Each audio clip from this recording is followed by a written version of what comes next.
Item ಯಾವುದೇ ಇರಲಿ try ಮಾಡಿ ಆಚಿ ಚಿಕನ್ ಮಸಾಲಾ. ಆಚಿ ಚಿಕನ್ ಮಸಾಲಾ.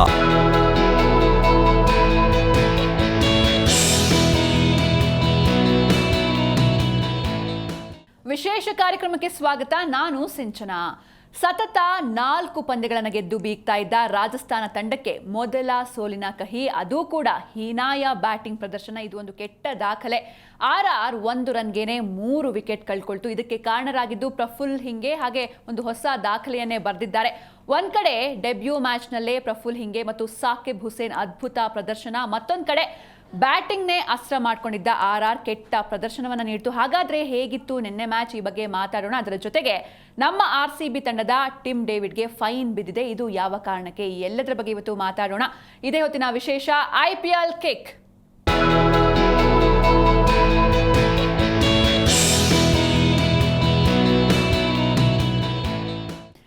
ಎಸ್, ಇವತ್ತು ಈ ಬಗ್ಗೆ ಮಾತಾಡೋದಕ್ಕೆ ನಮ್ಮ ಜೊತೆ ಮಲ್ಲಿಕಾರ್ಜುನ್ ಪಾಟೀಲ್ ಅವರು ಜಾಯ್ನ್ ಆಗಿದ್ದಾರೆ. ಹೆಲೋ ಪಾಟೀಲ್ ಸರ್, ಕಾರ್ಯಕ್ರಮಕ್ಕೆ ಸ್ವಾಗತ. ಹಾಗೆ ರಘುವೀರ್ ಕೂಡ ಜಾಯ್ನ್ ಆಗಿದ್ದಾರೆ. ಹೆಲೋ ರಘುವೀರ್, welcome to the show. S Patil sir, ನಮ್ಮ RCB ತಂಡದ ಟಿಮ್ ಡೇವಿಡ್ಗೆ ಫೈನ್ ಬಿದ್ದಿದೆ, ಇದು ಯಾವ ಕಾರಣಕ್ಕೆ? ಏನು ತಪ್ಪು ಮಾಡಿದ್ರು ಅವರು? ನಿಜ, RCB ಮೇಲೆ ತುಂಬ ಜನರ ಕಣ್ಣು ಯಾರೋ ಮಾಟ ಮಂತ್ರ ಮಾಡಿಸಿದ್ದಾರೆ ಅನ್ಸುತ್ತೆ, ಹಂಗಾಗಿಬಿಟ್ಟಿದೆ. ನೋ ಪ್ರಾಬ್ಲಮ್, ಈಗಾಗಲೇ ಒಂದು ಮ್ಯಾಚ್ ಗೆದ್ದಿದ್ದೀವಿ. ಬಟ್ ನಾವು ಅಂಕಪಟ್ಟಿಯಲ್ಲಿ 6 ಅಂಕಗಳ ಜೊತೆಗೆ 3ನೇ ಸ್ಥಾನದಲ್ಲಿದ್ದೀವಿ. ಆ ಖುಷಿ ಬೇರೆ ಖಂಡಿತವಾಗ್ಲೂ ಇದೆ.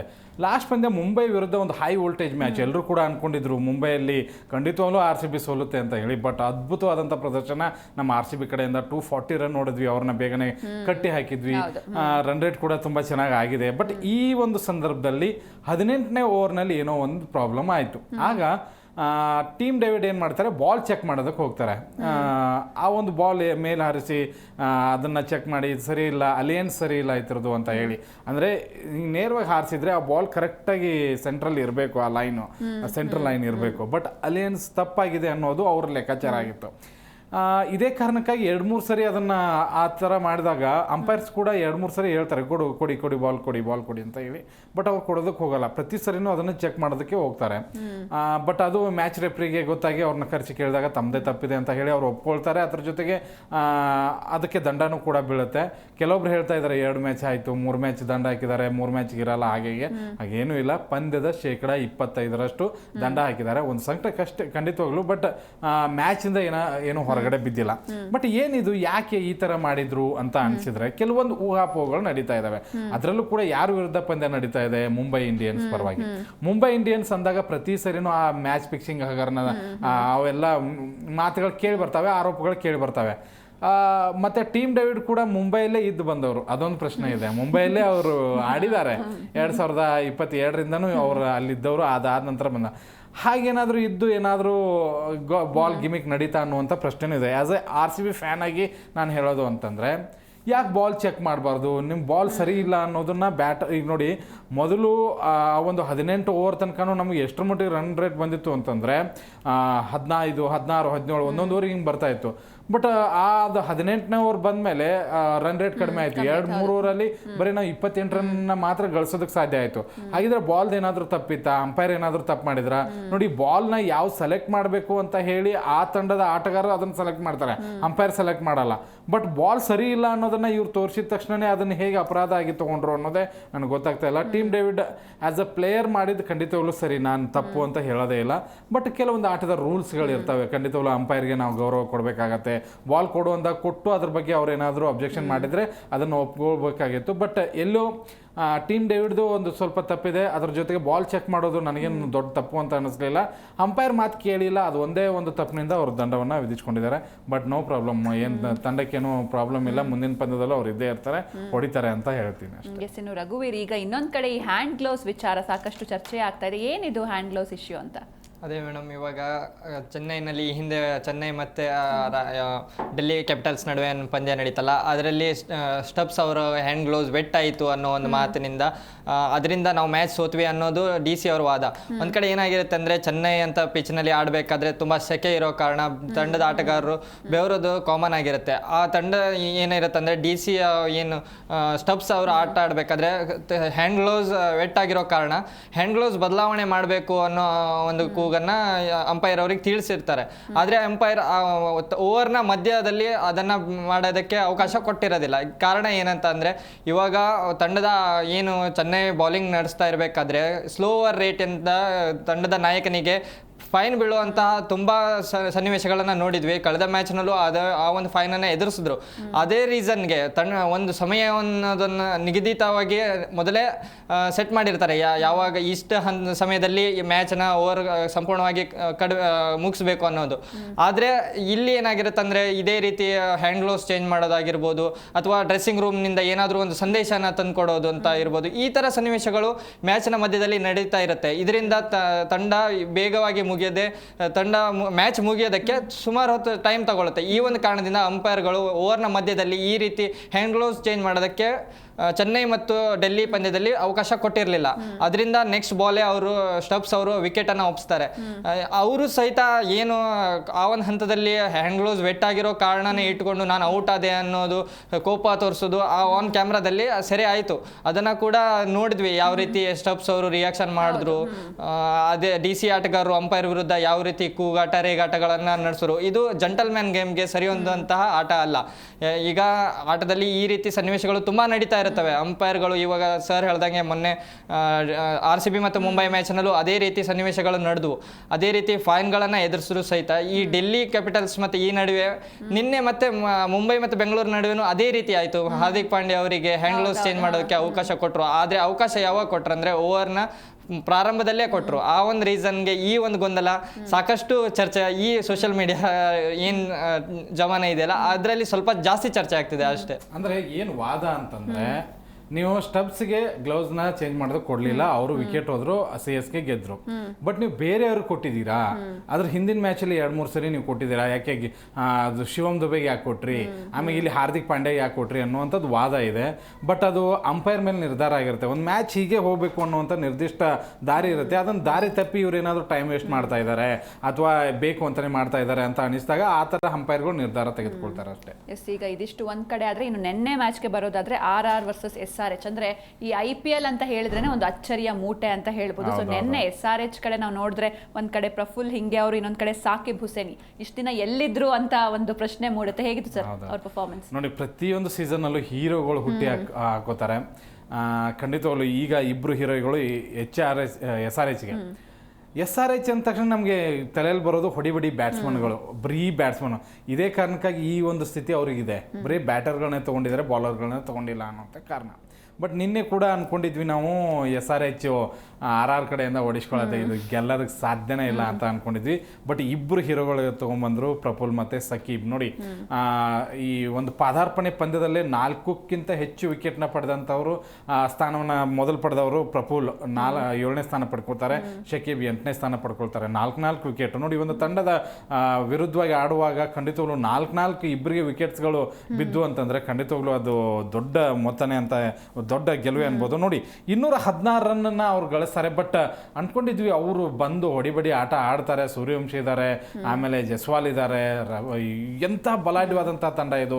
ಒಂದು 10 ಓವರಲ್ಲಿ ಒಂದು 120 ಹೊಡಿತಾರೆ, ಹಾಗೆ ಹೀಗೆ ಅನ್ನುವಂಥದ್ದು ಎಲ್ಲ ಕಡೆ ಟಾಕ್ ಇತ್ತು. ಬಟ್ 5 ರನ್ಗೆ 3 ವಿಕೆಟ್ ಹೋಗುತ್ತೆ, 9 ರನ್ಗೆ 5 ವಿಕೆಟ್ ಹೋಗುತ್ತೆ.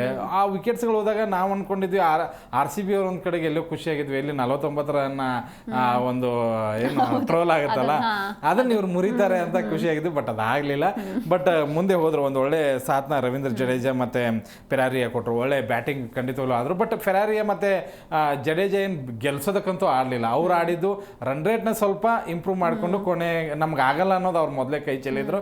ರನ್ ರೇಟ್ನ ಸ್ವಲ್ಪ ಇಂಪ್ರೂವ್ ಮಾಡಿಕೊಂಡ್ರು. ಬಟ್ ಖಂಡಿತವಲ್ಲೂ ಹೊಗಳಬೇಕಾಗಿದ್ದು ಪ್ರಫುಲ್ ಮತ್ತು ಶಕೀಬ್. ತುಂಬ ಅದ್ಭುತವಾದಂಥ ಬೌಲಿಂಗ್. ಮೊದಲ ಓವರ್ನಲ್ಲೇ 3 ವಿಕೆಟ್, ಅದು ಇಂಥ ದಾಂಡಿಗರನ್ನ ವಿಕೆಟ್ ತೆಗೆದು ಅಂದರೆ ಜೈಸ್ವಾಲ್ ಆಗಿರ್ಬೋದು, ಸೂರ್ಯವಂಶಿ ಆಗಿರ್ಬೋದು, ಜುರೇಲ್ ಆಗಿರ್ಬೋದು.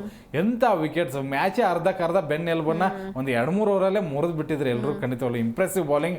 ಇಂಥ ಯಂಗ್ ಟ್ಯಾಲೆಂಟೆಡ್ ಹುಡುಗರು ಬರಬೇಕು. ಆ್ಯಕ್ಚುಲಿ ಶಕೀಬ್ ಬಗ್ಗೆ ನಾನು ನೆಟ್ಟಲ್ಲಿ ನೋಡ್ತಾ ಇದ್ದೆ, ಎಂಥ ಬಡತನದಿಂದ ಬಂದಿದ್ರು ಅಂತಂದರೆ ಒಂದು ಶೂ ತೊಗೊಳಕ್ಕೂ ಕೂಡ ದುಡ್ಡು ಇರಲಿಲ್ಲ. ಮನೇನ ತಾಯಿ ಬಂಗಾರನ ಅಡ ಇಟ್ಟು ಅವ್ರಿಗೆ ಶೂ ಕೊಡಿಸ್ತಾ ಇದ್ರಂತೆ. ನೋಡಿ, ಇಂಥ ಯುವ ಪೀಳಿಗೆ ಮತ್ತು ಬಡತನದಿಂದ ಕೆಳಗಡೆಯಿಂದ ಬಂದವರು ಒಂದು ಸ್ವಲ್ಪ ಬೆಳೀಲಿ ಅನ್ನೋದು ನಮ್ಮ ಕನ್ನಡ ಸ್ಟಾರ್ಸ್ ಎಲ್ಲ ಹೇಳ್ತಾರಲ್ಲ, ಒಬ್ಬೊಬ್ರು ಬಡವ್ರ ಮಕ್ಕಳು ಬೆಳೀಲಿ ಅಂತ ಒಬ್ರು ಹೇಳ್ತಾರೆ, ಇನ್ನೊಬ್ರು ಟ್ಯಾಲೆಂಟೆಡ್ ಇದ್ದವರು ಬೆಳೀಲಿ ಅಂತ. ಇಲ್ಲಿ ಬಡವ ಟ್ಯಾಲೆಂಟೆಡ್ ಬೆಳೆದಿದ್ದಾನೆ, ಅದಕ್ಕೆ ಖುಷಿ ಪಡ್ಬೇಕು ಖಂಡಿತ. ಎಸ್, ಇನ್ನು ರಘುವೀರ್ ನೆನ್ನೆ ಮ್ಯಾಚ್ ಬಗ್ಗೆ ಮಾತಾಡೋದಾದ್ರೆ RR ಅಂದ್ರೆ ಜಾಸ್ತಿ ಓವರ್ ಕಾನ್ಫಿಡೆಂಟ್ ಆಗಿತ್ತಾ, ಅದೇ ಸೋಲಿಗೆ ಕಾರಣ ಆಯ್ತಾ ಹೇಗೆ? ಹೌದು, ಓವರ್ ಕಾನ್ಫಿಡೆಂಟ್ ಆಗಿರೋದನ್ನು ನಾವು ಮೊದಲೇ ಬಾಲಿಂದನೂ ನೋಡಿದ್ವಿ. ಸೂರ್ಯವಂಶಿ ಮೇಲೆ ಜಾಸ್ತಿ ಡಿಪೆಂಡ್ ಆದ್ರು ಏನೋ ಅಂತ ಅದು ಎದ್ದು ಕಾಣ್ತು. ಇವಾಗ 15 ವರ್ಷದ ಹುಡುಗ ಚೆನ್ನಾಗಿ ಆಡ್ತಾನೆ ಅಂತ ಹೇಳಿ ತಂಡ ಅವನ ಮೇಲೆ ಡಿಪೆಂಡ್ ಆಗಿರೋದು ತಪ್ಪಾಗುತ್ತೆ. ಯಾಕಂತಂದ್ರೆ ಸೂರ್ಯವಂಶಿ ಏನಂದ್ರೆ ಹೊಡಿಬಡಿ ಆಟ, ಮೊದಲನೇ ಬಾಲಿಂದನೇ ಬಾಲ್ ಚಚ್ಚಕ್ಕೆ ಸ್ಟಾರ್ಟ್ ಮಾಡಿಬಿಡ್ತಾರೆ. ಅದೇ ಅವರಿಗೆ ಪ್ಲಸ್ ಹೌದು ಮೈನಸ್ ಹೌದು. ಯಾಕಂತಂದ್ರೆ ನಿನ್ನೆ ಮ್ಯಾಚ್ನಲ್ಲಿ ನೋಡಿದ್ವಿ, ಸೂರ್ಯವಂಶಿ ಮೊದಲೇ ಬಾಲಿಗೆ ಹಿಟ್ ಮಾಡಕ್ ಹೋಗ್ತಾರೆ, ಬಾಲ್ ನೋಡ್ತಾನೆ ಇಲ್ಲ, ಸ್ಟಾರ್ಟಿಂಗ್ ಬಾಲೇ ಹೊಡೆಯೋಕೆ ಹೋಗಿ ಔಟ್ ಆಗ್ತಾರೆ. ಅದರ ನಂತರ ಬಂದಂಥ ಬ್ಯಾಟ್ಸ್ಮನ್ಗಳು ಸ್ವಲ್ಪ ಹೊತ್ತು ಕ್ರೀಸ್ನಲ್ಲಿ ನಿಲ್ಲೋದಕ್ಕೆ ಸಮಯನೇ ಕೊಟ್ಟಿಲ್ಲ. ಆ ರೀತಿ ಬಾಲಿಂಗ್ ಇತ್ತು ಪ್ರಫುಲ್ ಅವ್ರದ್ದು.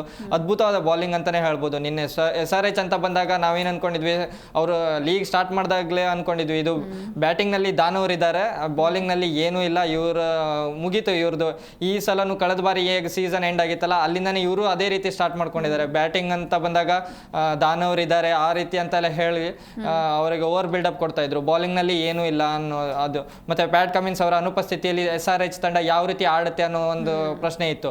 ಆದ್ರೆ ಅದನ್ನೆಲ್ಲ ನಿನ್ನೆ ಕಮ್ಬ್ಯಾಕ್ ಮಾಡ್ತು SRH. ಯಾಕಂತಂದ್ರೆ ಬ್ಯಾಟ್ಸ್ಮನ್ಗಳಲ್ಲಿ ದಾನವರಿದೆ ಅಂತ ಹೇಳಿದ್ರಲ್ಲ, ಅದೇ ರೀತಿ ಬಾಲರ್ಸ್ ಅಲ್ಲೂ ದಾನವರು ಇದ್ದಾರೆ ಅನ್ನೋ ಒಂದು ಮಾತನ್ನ ಪ್ರೂವ್ ಮಾಡ್ತು. ಯಾಕಂತಂದ್ರೆ ಈಗ ನಾವು ಇವಾಗ ಸಾಮಾನ್ಯವಾಗಿ ಎಲ್ಲ ತಂಡದಲ್ಲೂ ಏನಂದ್ರೆ ಒಬ್ಬ ಫಾರಿನ್ ಬೌಲರ್ ಇದ್ರೆ ತಂಡ ಸ್ಟ್ರಾಂಗ್ ಇದೆ ಅಂತಾನೆ ಹೇಳ್ಬೋದು. ಇವಾಗ RCB ಅಂತ ಬಂದಾಗ ನಾವು ಫಾರಿನ್ ಪ್ಲೇಯರ್ಸ್ ಬೌಲರ್ನೇ ಹೆಚ್ಚಾಗಿ ಹೇಳ್ತೇವೆ. ಅದೇ ರೀತಿ ಚೆನ್ನೈ ಅಂತ ಬಂದಾಗ ಇಲ್ಲಿ ಯಾರು ಫಾರಿನ್ ಬೌಲರ್ಸ್ ಇಲ್ಲ ಅಂತ ಹೇಳಿ ಅವರನ್ನ ವೀಕ್ ಹೇಳೋದಾಗಿರ್ಬೋದು. ಬಾಕಿ ಎಲ್ಲ ತಂಡವನ್ನು ಒಬ್ಬ ಫಾರಿನರ್ ಬೌಲರ್ ಮೇಲೆ ಡಿಪೆಂಡ್ ಆಗಿರುತ್ತೆ. ಆದರೆ SRH ತಂಡ ಅಲ್ಲ, ಇವಾಗ ದೇಶಿ ಆಟಗಾರರನ್ನ ಮುಂಚೂಣಿಯಲ್ಲಿ ತಂದು ಅದರಿಂದ ಮ್ಯಾಚ್ ಯಾವ ರೀತಿ ಗೆಲ್ಲೋದು ಅನ್ನೋ ಒಂದನ್ನು ಸೂತ್ರ ಕಂಡುಹಿಡ್ಕೊಂಡಿದ್ದಾರೆ. ಅದು ಅದ್ಭುತವಾಗಿ ಅವರಿಗೆ ಕಮ್ ಬ್ಯಾಕ್ ಮಾಡಿದೆ SRH ಅವರಿಗೆ. ಇದೇ ತಂಡನ ಮುಂದೆ ಚೆನ್ನಾಗಿರೋ ಪರ್ಫಾರ್ಮೆನ್ಸ್ ಅನ್ನ ಕೊಡ್ಬೋದು ಅಂತ ನನಗೆ ಅನಿಸ್ತಾ ಇದೆ. ಯಾಕಂದ್ರೆ ಆ ರೀತಿ ಪೊಟೆನ್ಷಿಯಲ್ ನಿನ್ನೆ ಒಂದು ಮ್ಯಾಚ್ನಲ್ಲಿ ನಾವು ನೋಡಿದ್ವಿ. ಇನ್ನು ರಾಜಸ್ಥಾನ್ ಅಂತ ವಿಚಾರ ಬಂದಾಗ ಸ್ಕ್ರೀನ್ನಲ್ಲಿ ಮಿಡಲ್ ಆರ್ಡರ್ ನಿಂತೇ ಇಲ್ಲ, ಎಲ್ಲರೂ ಬಾಲಂಗೋಚಿಗಳ ಥರ ಹೋಗ್ತಾನೆ ಇದ್ರು. ಅದೇ ರೀತಿಯ ತಂಡದ ನಾಯಕ ರಿಯಾನ್ ಪರಾಗ್ ಅವರು ಸ್ವಲ್ಪ ಏನಂತಂದರೆ ಅವರು ಮಾತಾಡೋದು ಒಂಥರ ಇರುತ್ತೆ, ಆಟ ರೀತಿ ಒಂಥರ ಇರುತ್ತೆ. ನಿನ್ನೆ ಅಗತ್ಯ ಇತ್ತು ಒಬ್ಬ ಕ್ಯಾಪ್ಟನ್ ಆಗಿ, ಯಾವ ರೀತಿ ಅಂದರೆ ತಂಡನ ಸರಿಯಾಗಿ ಮುನ್ನಡೆಸಬೇಕಿತ್ತು. ಆದರೆ ಆ ಒಂದು ಸ್ಥಾನದಲ್ಲಿ ನಿಂತು ಅವರು ಒಂದು ಕಳಪೆ ಹೊಡೆತಕ್ಕೆ ಹೋಗಿ ಔಟ್ ಆಗ್ತಾರೆ. ಆ ಬಾಲನ್ನು ಅವರು ಮುಟ್ಟಾಗೆ ಇರಲಿಲ್ಲ, ಆ ಒಂದು ಬಾಲನ್ನು ಮುಟ್ಟೋಕೆ ಹೋಗಿ ವಿಕೆಟನ್ನು ಒಪ್ಪಿಸ್ತಾರೆ. ಆ ತಂಡ ಯಾವ ರೀತಿ ಅಂದರೆ 2 ರನ್ನಿಗೆ 4 ವಿಕೆಟ್ ಬಿದ್ದಾಗ ನಾಯಕನ ಜವಾಬ್ದಾರಿ ಯುತವಾಗಿ ಆಡಬೇಕಾದಂತಹ ಆಟಗಾರ ಈ ರೀತಿ ಕಳಪೆ ಆಟನ ನಾನು ಎಕ್ಸ್ಪೆಕ್ಟೇಷನ್ ಇರಲಿಲ್ಲಾಗಿತ್ತು. ಇನ್ನು ರಾಜಸ್ಥಾನ ಏನು ಜಡೇಜಾ ಮತ್ತು ಫರೇರಾ ಅವರು ಏನು ಅದ್ಭುತವಾದ ಒಂದು ಏನು ಅಂದರೆ ಸಮಯೋಚಿತವಾಗಿ ಒಂದು ಆಟನ ಆಡಲಿಲ್ಲಾಗಿದ್ದಿದ್ರೆ ನಿನ್ನೆ 49 ರನ್ ರೆಕಾರ್ಡ್ ಅಂತೂ ಮುರಿದೇ ಹೋಗ್ತಿತ್ತು ಅಂತ ನನಗಂತೂ ಅನಿಸ್ತಾ ಇತ್ತು. ಆ ರೀತಿ ಇನ್ನು ಹೌದು. ಇನ್ನು ರಾಜಸ್ಥಾನ್ ಅಂತ ವಿಚಾರ ಬಂದಾಗ ನನಗೆಲ್ಲೋ ಒಂದು ಕಡೆ ಸೀಸನ್ ಸ್ಟಾರ್ಟಿಂಗಿಂದಲೂ ಅನಿಸಿತ್ತು, ಓಪನಿಂಗನ್ನು ಹೊರತುಪಡಿಸಿದ್ರೆ ಮಿಡಲ್ ಆರ್ಡರ್ ಅಷ್ಟೊಂದು ಚೆನ್ನಾಗಿಲ್ಲ, ಇಲ್ಲಿ ಬ್ಯಾಟ್ಸ್ಮನ್ಗಳು ಕೊನೆ ಹಂತದಲ್ಲಿ ಯಾರು ಕೈ ಹಿಡಿಯೋದಿಲ್ಲ ಅಂತ ನಾನು ಅಂದ್ಕೊಂಡಿದ್ದೆ. ಆದರೆ ನಿನ್ನೆ ಜಡೇಜಾ ಮತ್ತು ಫರೇರಾ ಅವರಿಂದ ನನಗೂ ಅನಿಸ್ತು, ಏನಾದರೂ ರಿಯಾನ್ ಪರಾಗ್ ಮತ್ತು ಮಿಡಲ್ ಆರ್ಡರಲ್ಲಿ ಯಾರಾದರೂ ಈ ಒಂದಿಬ್ಬರು ಆಟ ಆಡಿದರೆ ರಾಜಸ್ಥಾನ್ ಟೀಮ್ನ ಏನು ಅಂದರೆ ಅವರು ಪ್ಲೇ ಆಫ್ ಹಂತಕ್ಕೆ ಬಂದು ಅದ್ಭುತವಾಗಿ ಪರ್ಫಾರ್ಮೆನ್ಸ್ ನೀಡುವಂಥ ಎಲ್ಲ ಅರ್ಹತೆ ನಿನ್ನೆ ನೋಡಿದ್ವಿ. ಯಾಕಂತಂದರೆ 9 ರನ್ನಿಗೆ 5 ವಿಕೆಟ್ ಹೋಗುತ್ತೆ ಅಂದಾಗ ನಾವು ಅಂದ್ಕೊಂಡಿದ್ವಿ 100 ರನ್ನಿಗೆ ಇವರು ಆಲ್ಔಟ್ ಆಗ್ತಾರೆ ಅಂತ. ಇಲ್ಲ, ನಾವು 150 ಗಡಿ ದಾಟಿಸಿದ್ದೀವಿ. 200 ರನ್ ಚೇಸ್ ಮಾಡಬೇಕಾದ್ರೆ 150 ರನ್ ಗಡಿ ದಾಟಿಸೋದ್ರಲ್ಲಿ ನಿನ್ನೆ ರಾಜಸ್ಥಾನದ ಏನು ಆಟ ಐತಲ್ಲ ತುಂಬ ಚೆನ್ನಾಗೇ ಇತ್ತು ನನಗನ್ಸುತ್ತೆ. ಯಾಕಂತಂದರೆ ಇವಾಗ ಸ್ಟಾರ್ಟಿಂಗಲ್ಲಿ ವಿಕೆಟ್ ಕಳೆದುಕೊಂಡು ಬೇಗ ಆಲ್ಔಟ್ ಆಗೋದಕ್ಕಿಂತ ಅಷ್ಟು ಹೋರಾಟ ನಡೆಸಿದ್ರು ನಿನ್ನೆ. ಜಡೇಜಾ ಆಗಿರ್ಬೋದು, ಫರೇರಾ ಅವ್ರು ಚೆನ್ನಾಗೇನೆ ಆಟ ನಿನ್ನೆ ನಡೀತು. ಎಸ್, ಈಗ ಇನ್ನೊಂದು ಕಡೆ ಸರ್, ಈಗ ಇಶಾನ್ ಕಿಶನ್ ಅವರ ಬ್ಯಾಟಿಂಗ್ ಹೆಂಗಿತ್ತು, ಹಾಗೆ ಅಭಿಷೇಕ್ ಶರ್ಮಾ SRHಗೆ ಮೈನಸ್ ಆಗ್ತಿದಾರಾ ಹೇಗೆ? ಸಿಕ್ಕಾಪಟ್ಟೆ ಮೈನಸ್ ಆಗ್ತಾ ಇದ್ದಾರೆ. ಅಭಿಷೇಕ್ ಶರ್ಮಾ ಮೇಲೆ ಹೋಪ್ ಎಷ್ಟಿತ್ತು, ನನಗೆ ಯಾಕೋ ಸೂರ್ಯವಂಶಿ ಅವ್ರ ಜಾಗನ ತುಂಬಿಕೊಳ್ತಾರೆ ಅಂತ ಅನ್ನಿಸ್ತಾ ಇದೆ ಮುಂದಿನ ಇಂಟರ್ನ್ಯಾಷನಲ್ಗೂ ಕೂಡ. ಅಭಿಷೇಕ್ ತುಂಬ ಹೈಪ್ ಕೊಟ್ಟು ನಾವು ಅವ್ರನ್ನ ಹಾಳು ಮಾಡಿದ್ವಾ. ವರ್ಲ್ಡ್ ಕಪ್ಪಲ್ಲೂ ನೋಡಿದ್ವಿ, ಒಂದು ಮ್ಯಾಚು ಆಡಲಿಲ್ಲ. ಇಲ್ಲಿ ಬಂದು ಒಂದು ಮ್ಯಾಚಲ್ಲಿ ಆಡಿದ್ದಾರೆ, ಉಳಿದಿದ್ದು ಎಲ್ಲ ಮ್ಯಾಚಲ್ಲೂ ಅಟ್ರಪ್ಲ ಪ್ರದರ್ಶನ ನೋಡಿ. ಮೊದಲ ಬಾಲಲ್ಲೇ ವಿಕೆಟ್ನ ಹೋಗ್ತಾರೆ ನೋಡಿ. ಸೂರ್ಯವಂಶನೂ ನಿನ್ನೆ ಮೊದಲ ಬಾಲಲ್ಲೇ ವಿಕೆಟ್ ಹೋಗಿದ್ದಾರೆ. ಬಟ್ ಅಭಿಷೇಕ್ ಶರ್ಮಾ ಅಷ್ಟು ಕಳಪೆಯಾಗಿ ಅವರು ಈ ಒಂದು ಸೀಸನಲ್ಲಿ ಕಾಣಿಸ್ಕೊಂಡಿಲ್ಲ. ಸೂರ್ಯವಂಶಿ ಮ್ಯಾಚ್ ವಿನ್ನರ್ ಆಗಿದ್ದಾರೆ, ಬಟ್ ಅಭಿಷೇಕ್ ಶರ್ಮಾ ಒಂದು ಮ್ಯಾಚ್ ಕೂಡ ಗೆಲ್ಲಿಸುವಂಥ ತಾಕತ್ನ ಇಟ್ಕೊಂಡಿಲ್ಲ ಅಂತ ಅನ್ಕೋತೀನಿ. ಸುಮ್ಮನೆ ಔಟ್ ಆದರೆ ಬ್ಯಾಟ್ ಬಿಸಾಕೋದು ಅದನ್ನೆಲ್ಲ ಮಾಡ್ತಾ ಇದ್ದಾರೆ, ಗೊತ್ತಿಲ್ಲ. ಮತ್ತು ಟ್ರಾವೆಲ್ಸ್ ಹೆಡ್, ನೀವು ಹೆಡ್ಡೇಕು ನೀವು SRHಗೆ ಆಗಿದ್ದೀರಾ ಈ ಸರಿ. ಲಾಸ್ಟ್ ಸೀಸನ್ಗೆಲ್ಲ ಹೆಡ್ಡೇಕು ಬೇರೆಯವ್ರಿಗೆ ಆಗಿದ್ರು, ಈ ಸರಿ ಹೆಡ್ಡೇಕ್ ಅವ್ರ ತಂಡಕ್ಕೆ ಆಗಿದ್ದಾರೆ ನೋಡಿ. 18 ಬಾಲಲ್ಲಿ 18 ರನ್, ಇದು ಹೆಡ್ ಆಡುವಂಥ ಆಟನ ನೋಡಿ. ಅವ್ರ ತಂಡ ಇರೋದೇ ಅಭಿಷೇಕ್ ಶರ್ಮಾ ಹೆಡ್. ಅವರು ಮೊದಲು ಎಲ್ಲ ಎಂಥ ಒಳ್ಳೆ ಓಪನಿಂಗ್ ಕೊಡ್ತಾ ಇದ್ರು, ಅದಾದ ನಂತರ ಅದು 280 260 ಇದೆಲ್ಲ ಮಾಡ್ತಾ ಇದ್ರು. ಬಟ್ ಈ ಸರಿ ಅದು ಏನು ಮಾಡ್ತಾ ಇಲ್ಲ. ಬಟ್ ಇಲ್ಲಿ ಅವ್ರ ಕೈ ಹಿಡಿದಿದ್ದೆ ಖಂಡಿತವಾಗ್ಲೂ ಇಶಾಂತ್ ಕಿಶನ್ ಒಂದು ಒಳ್ಳೆ ಆಟವನ್ನು ಪ್ರದರ್ಶಿಸಿದ್ರು. ಆ್ಯಸ್ ಅ ನಾಯಕನಾಗಿ ಆ ತಂಡವನ್ನು ಆ 200 ಗಡಿ ದಾಟಬೇಕಾಗಿತ್ತಲ್ಲ, ಅದನ್ನು ಖಂಡಿತವಾಗ್ಲೂ ಮಾಡಿದರು. 100 ಆಗಬೇಕಾಗಿತ್ತು, ಬಟ್ ಅಚಾನಕ್ಕಾಗಿ ವಿಕೆಟ್ನ ಒಪ್ಪಿಸ್ತಾರೆ. ಕ್ಯಾಚ್ ಆ್ಯಂಡ್ ಬೋಲ್ಡಲ್ಲಿ ಸಂದೀಪ್ ಶರ್ಮಾ ತುಂಬ ಒಳ್ಳೆ ಬೌಲಿಂಗನ್ನು ಹಾಕಿದ್ರು ಅದಂತೂ. ಬಟ್ ಅವರಿಗೆ ಒಂದು ಒಳ್ಳೆ ಸಾಥ್ನ ಕೊಟ್ಟಿದ್ದು ಕ್ಲಸೆನ್ ಪ್ರತಿ ಮ್ಯಾಚಲ್ಲೂ ಕೂಡ ಈ SRHನ ಮಾನ ಮರ್ಯಾದೆ ಕಾಪಾಡ್ತಾ ಇದ್ದಾರೆ. ಪ್ರತಿ ಸರಿನೂ ಕೂಡ ಅವ್ರು ಅದನ್ನು ಮಾಡ್ತಾ ಇದ್ದಾರೆ. ಮತ್ತು ನಿತೀಶ್ ಕುಮಾರ್ ರೆಡ್ಡಿ ಕೂಡ ಒಳ್ಳೆ ಆಟನ ಆಡಿದರು. ಸೈಫರ್ ಅವರ ಕೂಡ ಆ ಒಂದು 200ನ ದಾಟೋದಕ್ಕೆ ಸಾಥ್ನ ಕೊಟ್ಟರು. ಬಟ್ ಈ 200 ದಾಟೋದಕ್ಕೆ ಸಾಥ್ ಕೊಟ್ಟಿದ್ದು ಖಂಡಿತವಾಗ್ಲೂ RR ಗೆಲ್ಲುತ್ತೆ ಅಂತ ಎಷ್ಟು ಜನ ಅನ್ಕೊಂಡಿದ್ರು, SRH ಗೆಲ್ಲುತ್ತೆ ಅಂತ. 99% ಕ್ರಿಕೆಟ್ ಪ್ರೇಮಿಗಳೆಲ್ಲ ಅನ್ಕೊಂಡಿದ್ರು RR ಗೆಲ್ಲುತ್ತೆ ನಿನ್ನೆ ಅಂತ ಹೇಳಿ. ಬಟ್ ಅದು ಆಗಲಿಲ್ಲ. ಬಟ್ SRH ನೋಡಿ 200+ ಹೊಡೆದಾಗ ಚೇಸ್ ಮಾಡ್ತಾರೆ ಅಂತ ನಮ್ಮ RCB ನೋಡಿ, ನಮಗೆ ಬೂಮ್ರಾ ಅಂತ ಬಾಲರ್ನ ಹೊಡೆದವರು, ಹ್ಯಾಸಲ್ವುಡ್ ಅಂತ ಬಾಲರ್ನ ಹೊಡೆದವರು, ಅದರ ಜೊತೆಗೆ ನಮ್ಮ ಭುವನೇಶ್ ಅಂತ ಬಾಲರ್ಗಳನ್ನ ಹೊಡೆದವರು. ಮತ್ತು ಹೋಗ್ಲಿ ಹಾರ್ದಿಕ್ ಪಾಂಡ್ಯ ಒಂಥರ ಲೆಜೆಂಡ್ ಥರ ಕಾಣಿಸ್ತಾ ಇದ್ದಾರೆ ನನಗೆ. ಹಾರ್ದಿಕ್ ಅಲ್ಲ, ಸಾರಿ, ನಮಗೆ ನಮ್ಮ ಕೃಣಾಲ್ ಪಾಂಡ್ಯ ಅವ್ರ ಬಾಲ್ ಹೆಂಗ್ ಬೇಕಾದಂಗೆ ಬೌನ್ಸಿ ಬಾಲ್ಗಳು, ಅವ್ರನ್ನ ಕೂಡ ಸಿಕ್ಸರ್ಗಳನ್ನ ಅಟ್ಟಿದಂಥ ಸೂರ್ಯವಂಶಿ ಮೊದಲ ಒಂದು 10 ಓವರಲ್ಲೇ ಮ್ಯಾಚ್ ಮುಗಿಸ್ತಾರೆ ಅಂತ ಅನ್ಕೊಂಡಿದ್ದೆ. ಯಾಕಂದ್ರೆ SRH ಬಾಲಿಂಗ್ ಹಂಗಿತ್ತು ಈ ಹಿಂದೆ. ಬಟ್ 2 ಚೇಂಜಸ್ ಮಾಡ್ಕೊಂಡು ಬಂದಿದ್ರು, ಬಟ್ ಅದಾಗಲಿಲ್ಲ. ತುಂಬ ಚೆನ್ನಾಗಿ ವಿಕೆಟ್ಸ್ಗಳೆಲ್ಲ ತಕ್ಕೊಂಡ್ರು. ಬಟ್ ಅವರು ಮೊದಲ ಆ ಒಂದು 9 ರನ್ಗೆ 5 ವಿಕೆಟ್ ಹೋಯ್ತಲ್ಲ, ಅಲ್ಲೇ ಮ್ಯಾಚ್ ಸೋತಿದ್ರು ಅವರು. ಬಟ್ ಅದು ಹೆಂಗೆ ಅಂತಂದ್ರೆ ಈ ಸತ್ತ ಹೆಣನ ಗೋರಿ ತನಕ ಇಟ್ಕೋಬೇಕಲ್ಲ, ಹಂಗೆ ಸ್ವಲ್ಪ ಹೊತ್ತು ಇಟ್ಕೊಂಡಿದ್ರು ಅಷ್ಟೇ. ಬಟ್ ಸೋತ್ರು RR. ಖಂಡಿತವಾಗ್ಲೂ ಒಂದು ಪಾಠ ಏನು ಅಂತಂದ್ರೆ 14 ಪಂದ್ಯಗಳನ್ನ ಗೆಲ್ಲೋದಕ್ಕೆ ಸಾಧ್ಯನೇ ಇಲ್ಲ ಯಾವ ತಂಡ.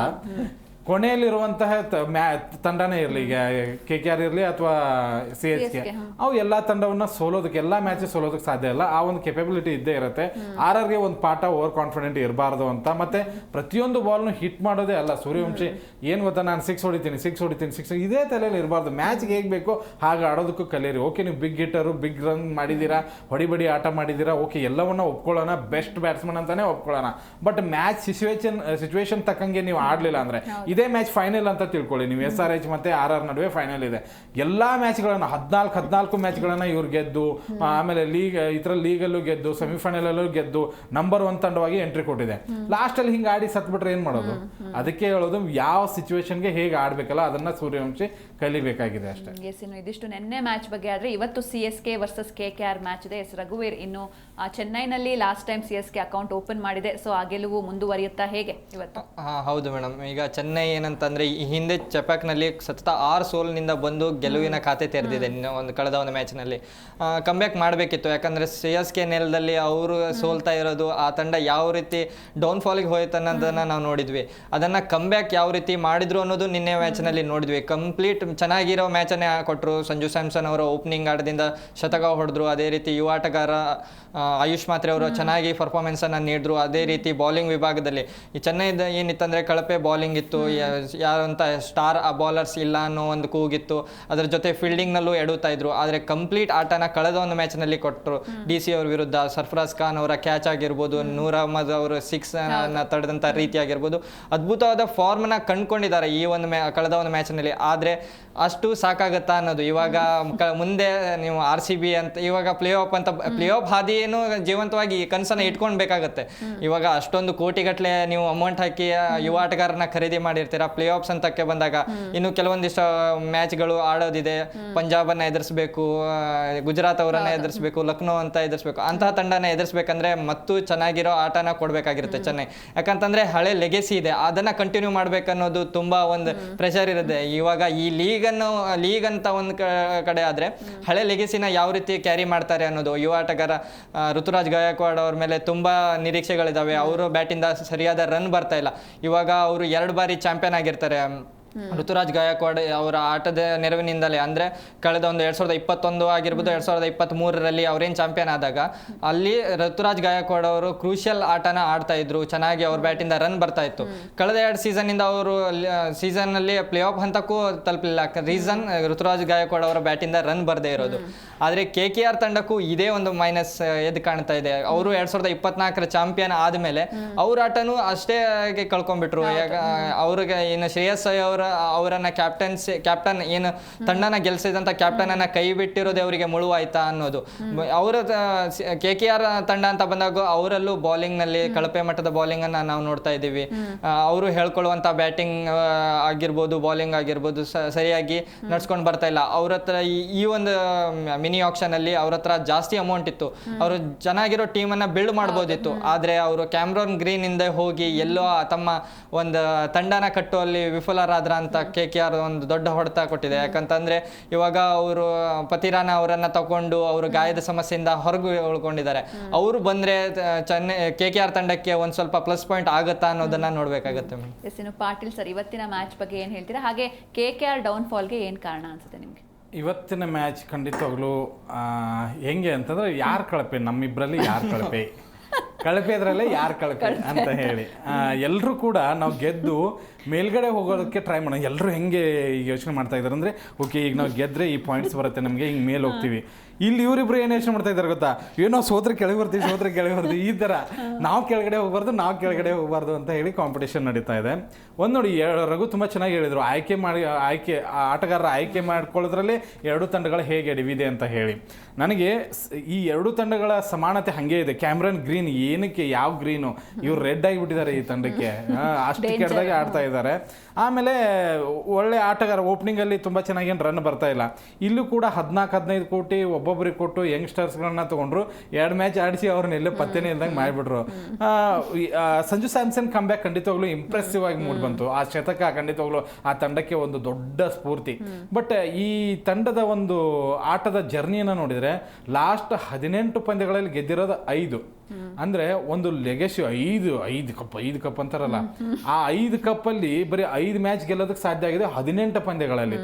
ಮತ್ತೆ ಏನಂದ್ರೆ ಡೌನ್ ಫಾಲ್ ಇವ್ರದೇ ಹೆಂಗೆ, ಮೊದಲು KKR ಆಮೇಲೆ ಹೇಳ್ಬೇಕಂದ್ರೆ ಇವ್ರದ್ದು ಹೆಂಗೆ ಸ್ಟಾರ್ಟ್ ಆಗಿದೆ ಅಂತಂದ್ರೆ, ನೀವು ಫಸ್ಟ್ ಆಫ್ ಆಲ್ ಜಡೇಜನ್ ಬಿಟ್ರಲ್ಲ, ಅಲ್ಲಿ ಒಂದು ಫ್ಯಾನ್ ಬೇಸ್ ಹೋಯ್ತು, ಆ ಒಂದು ಸ್ಟ್ರಾಂಗ್ ಮಿಡಲ್ ಆರ್ಡರ್ ಕುಸಿದೋಯ್ತು ನಿಮಗೆ, ಯಂಗ್ಸ್ಟರ್ಸ್ನ ನಂಬಿಕೊಂಡ್ರಿ. ಆಮೇಲೆ ಸಂಜು ಸ್ಯಾಮ್ಸನ್ನ ಕರ್ಕೊಂಡ್ಬಂದಿದ್ರ, ಒಂದು ಪಂದ್ಯದಲ್ಲಿ ಸಕ್ಸಸ್ ಆದ್ರು, ಓಕೆ 4 ಪಂದ್ಯದಲ್ಲಿ ಒಂದು ಶತಕ ಹೊಡೆದ್ರು ಸಾಕ, ಅಥವಾ ಅವ್ರು ಮುಂದೆ ಆಡಬೇಕಾದ್ರೆ ಅವರಿಗೆ ಕ್ಯಾಪ್ಟನ್ಸಿ ಜೊತೆಗೆ ಯಂಗ್ಸ್ಟರ್ಸ್ಗಳನ್ನ ತೆಗೆದುಕೊಂಡು ಹೋಗೋದು ದೊಡ್ಡ ಜವಾಬ್ದಾರಿ ಇದೆ. ಮಾತ್ರ ಆಡ್ತಾ ಇದ್ದಾರೆ, ಅವ್ರ ಜೊತೆಗೆ ಆಡ್ತಾ ಇರುವಂಥ ಋತುರಾಜ್ ಗಾಯಕ್ವಾಡ್ ಅಟ್ರ್ ಫ್ಲಾಪ್ ಪ್ರದರ್ಶನ. ಆಮೇಲೆ ಶಿವಮ್ ದುಬೆ ಒಂದು 2 ವರ್ಷಕ್ಕೂ ಕೂಡ ಅಷ್ಟೇನು ಇಂಪ್ರೆಸಿವ್ ರನ್ ಏನು ಬಂದಿಲ್ಲ ಈ ಸೀಸನಲ್ಲಿ. ಓಕೆ, ನಿಮಗೆ ಸರ್ಫರಾಜ್ ಖಾನ್ನ ಬಿಟ್ರೆ ನನಗೆ ಯಾರು ಅಂತ ಇಂಪ್ರೆಸಿವ್ ಆಟಗಾರ ಕಾಣಿಸ್ತಾ ಇಲ್ಲ. ನೂರ್ ಅಹಮದ್ಗೆ ಒಂದೇ ಒಂದು ವಿಕೆಟ್ ಬಿದ್ದಿದೆ 4 ಮ್ಯಾಚ್ಗಳಿಂದ. ಆ ಒಂದು ವಿಕೆಟ್ ಬಿದ್ದಿದ್ದಕ್ಕೆ ಕೈ ಕಾಲು ಮುಗಿಯೋಷ್ಟು ಹಂತಕ್ಕೆ ಬಂದ್ಬಿಟ್ಟಿದ್ರು. ಗುರ್ಕುತ್ ಸಿಂಗು ಆಗಿರ್ಬೋದು, ಖಲೀಲ್ ಅಹಮದ್, ಆಮೇಲೆ ಇಂಪ್ಯಾಕ್ಟ್ ಆಗಿ ಬರುತ್ತಾ ಇರುವಂಥ ಹುಸೇನ್, ಇವ್ರು ಯಾರಿಗೂ ಕೂಡ ವಿಕೆಟ್ಸ್ ಬೀಳುವಂಥ ಇದು ಆಗ್ತಾಯಿಲ್ಲ, ಅಂತ ಇಂಪ್ರೆಸಿವ್ ಬಾಲಿಂಗ್ ಬರ್ತಾ ಇಲ್ಲ. ಅದಕ್ಕೋಸ್ಕರ ಒಂದು ಸ್ವಲ್ಪ CSK ಇಲ್ಲಿ ನನಗೆ ಲೋ ಆಗಿ ಕಾಣಿಸ್ತಾ ಇದೆ. ಈ ಲೋ ಅಲ್ಲೇ ಇನ್ನೂ ಲೋ ಅಂತ ನೋಡ್ಬೇಕಂತಂದ್ರೆ KKR ಏನ್ರೋ ಇದೆ ನಿಮ್ಮ ಹತ್ರ. ನೀವು ಖಂಡಿತವಾಗ್ಲೂ ಶ್ರೇಯಸ್ ಅಯ್ಯರ್ನಂತಹ ಆಟಗಾರನ ಬಿಟ್ಟಿದ್ದೀರಾ. ಗಂಭೀರ್ ಯಾವಾಗ ಈ ತಂಡದಿಂದ ಹೊರಗಡೆ, ಗಂಭೀರ್ ಇರೋ ತನಕನೂ ಈ ಚೆನ್ನಾಗಿತ್ತು ಅಂದ್ರೆ ಆಸ್ ಅ ಕೋಚ್, ಅಲ್ಲಿಂದ ಈ ತಂಡ ಅಟ್ರ್ ಫ್ಲಾಪ್. ಇವತ್ತು ಕೂಡ ಪಿನ್ ಅಲೈನ್ನ ಏನಾದ್ರೂ CSK ಬೇಗ ವಿಕೆಟ್ ತೆಗೆದ್ರೆ, 6 ಓವರಲ್ಲಿ ವಿಕೆಟ್ ತೆಗೆದ್ರೆ CSKದೇ ಮ್ಯಾಚ್. ಪಿನ್ ಅಲೈನ್ನ ಬಿಟ್ರೆ ಬೇರೆ ಯಾರು ಇಲ್ಲ. ರಘುವಂಶಿ ಇದ್ರಲ್ಲಿ ಬೆಟ್ರು, ಬಟ್ 50 ರನ್ನಿಗೆ ಸೀಮಿತ ಆಗ್ತಾ ಇದ್ರೆ ಮ್ಯಾಚ್ ವಿನ್ನರ್ ಆಗ್ತಾ ಇಲ್ಲ. ರಿಂಕು ಸಿಂಗ್ ಅಂತೂ ಅಟ್ರ್ ಫ್ಲಾಪ್ ಪ್ರದರ್ಶನ. ರಮಣ್ದೀಪ್ ಸಿಂಗ್ ಯಾವಾಗ ಆಡಿದಾರೆ ಗೊತ್ತಿಲ್ಲ. ನನಗನ್ಸಿದ ಮಟ್ಟಿಗೆ ಎರಡೂ ತಂಡಗಳಿಗೆ ಸಾಮ್ಯತೆಯನ್ನು ಹೋಲಿಸ್ಕೊಂಡ್ರೆ ಖಂಡಿತವಾಗ್ಲೂ ಒಂದು ಸ್ವಲ್ಪ CSK ಮೇಲ್ಗಡೆ. ಇವತ್ತು CSK ವಿನ್ ಆಗುತ್ತೆ ಅಂತ ನಿಮ್ಮ ಪ್ರಕಾರ? ರಘುವೀರ್, ನಿಮ್ಮ ಪ್ರಕಾರ? ನನ್ನ ಪ್ರಕಾರನೂ CSK. Okay, thank you so much ಇಬ್ಬರಿಗೂ ನಮ್ಮ ಸ್ಟುಡಿಯೋಗೆ ಬಂದಿದ್ದಕ್ಕೆ. Thank you so much.